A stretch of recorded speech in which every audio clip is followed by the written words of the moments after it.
Hello everybody, welcome to A Tale of Spices. I have earlier shown you how to make a basic bread dough or a pizza dough or garlic bread dough. But usually that bread dough requires a lot of kneading process, and if you're not in the mood of kneading too much, I am going to show you a simple no knead kind of a bread base. But the only thing is this is a little time consuming, where you don't actually have to do something for a long duration, but you have to wait in between the stretching periods. So this is basically a stretch and fold method of baking a bread. So for this I have taken, this is maida. I'm making it with maida today. You can make it with whole wheat also, but you will not get the same elasticity with whole wheat. So just remember that. So this is maida. I have taken 4 cups of maida. To that, I'm going to add 10 grams of instant yeast. Just instant yeast, 10 grams of instant yeast. I'm adding salt to taste.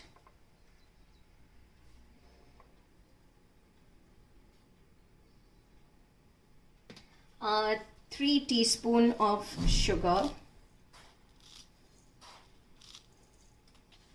And I'm just going to give it a quick mix.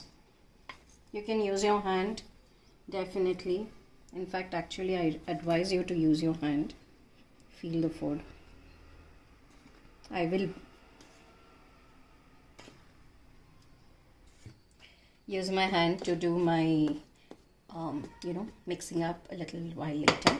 So first up, I'm going to add 1 cup of milk. This is regular milk.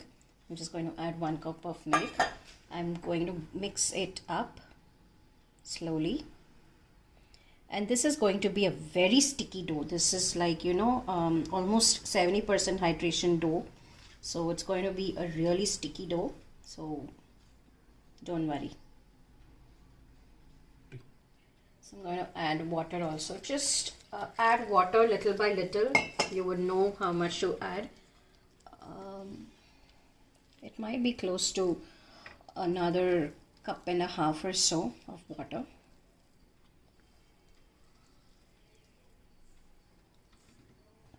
So this is coming together pretty well, and it is very sticky. At this point, I'm going to add close to 2 tablespoons of oil and mix it in.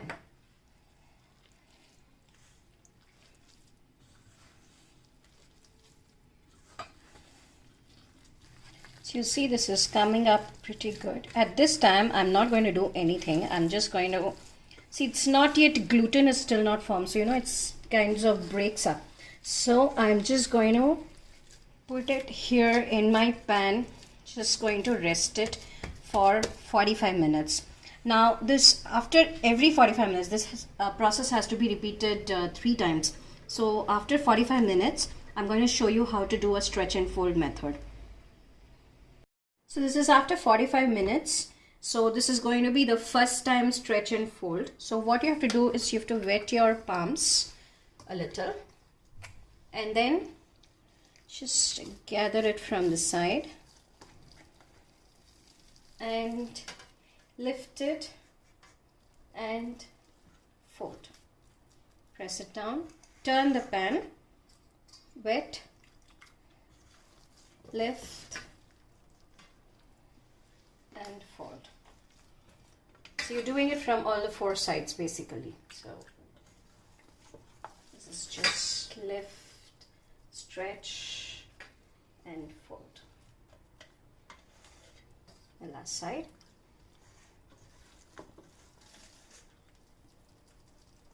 Now this we have to do 3 times. So after every 45 minutes, this is what you have to do. So that's it. You don't have to do anything else. Just press it down and cover it and keep it. Wait for another 45 minutes for the second time. So this is the second time I'm going to do the stretch and fold. The same process. Wet your palms and lift, stretch. See, it's already getting glutinous. It's stretching up nicely. So there. Done.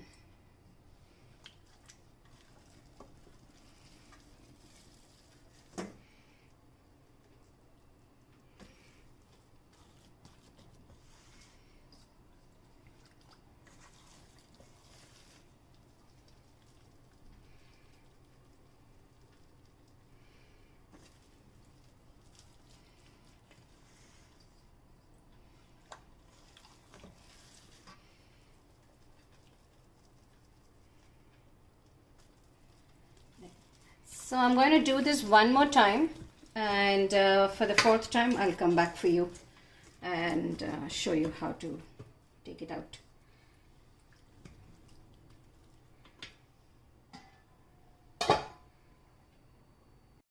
So the stretch and fold has been done 3 times already. So this is the fourth and the final time. And this time what we are going to do is we are going to stretch and fold and put it in the baking dish where you are going to bake the whole thing. So I'm just going to do the whole stretch and fold again.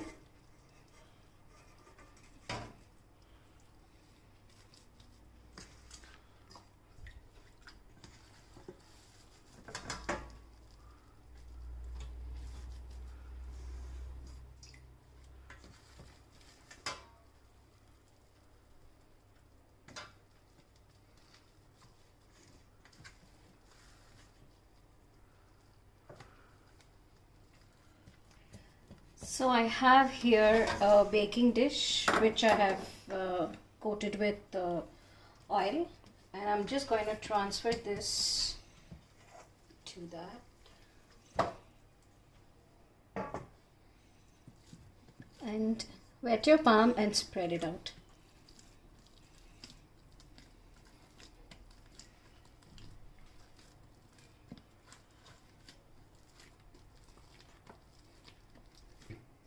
So once that is spread out, you're just going to use my fingertips and going to just make dimples in there. Why I'm doing this? Because I'm going to spread some toppings on this. You can bake it like this plain, but I like to put some toppings on it. So what I'm going to put is I'm just going to drizzle some oil here, and I'm going to top it with some olives. I have some black olive slices. So I'm just going to put them in random. You can arrange it your way, or you can just put it in random. I'm going to top it with some fresh herbs. This is just a mix of Italian herbs. You get these ready in the market. I'm going to put in some crushed red pepper too. I just love the heat in the bread, so you can put as much or as little as you like. Or you can omit it also, and you can play around with your toppings. So this is some garlic bread seasoning, and definitely a little bit of rosemary. So rosemary, I'm just going to take a little bit in my hand, crush it up. This really gives a good flavor. So I'm just going to put it out there and then press. Just going to give it one slight press so it all sticks to the dough, and then this has to rest in room temperature for about 2 to 3 hours, so it will rise up a little. I've preheated my oven to 200 degrees Celsius, and I'm just going to open it, and now you see that the bread has really risen up. It's almost more than 2 times risen up. So I'm going to place it in the oven.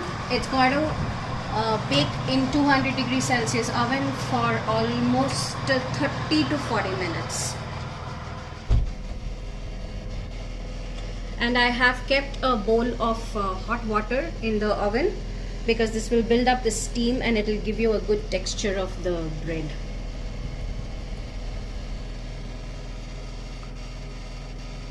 So this has been baking for almost 35 to 40 minutes now. So I'm going to take it out. You can see that it's got this nice crust on top. So I'm just going to take it out now. So you can see that this is beautifully baked. I've taken it out of the mold, and you can just hear this tapping sound. That means it's done. So I'll just cut a piece of it and show you how beautiful it is. Just 2 minutes. So this is cooled for about 10 minutes now, so it's easier to handle for me. So I'm just going to cut out a thin slice. This bread is actually called a Foccaccia bread. You can use the same method to make a loaf the same, you can use a loaf tin and make a loaf bread, or you can make it as a garlic bread. You can use it as a bun, like you can make small balls out of this and make it as dinner rolls, so you can do that too. I'm just going to cut this out and I'm going to show you how soft this bread is. So you can just see how soft this is, really soft. So I'm just going to cut it up into smaller pieces and serve it up. So there you have it, the easy, no knead kind of bread, focaccia bread. This one is olive and herbs. So you can try it out with different combinations of herbs and toppings, or just plain ones. So I hope you try it out soon. I know it's not going to hurt your arms by the process of kneading. So try it out soon, and don't forget to like, share and subscribe to my channel. Thank you very much for watching.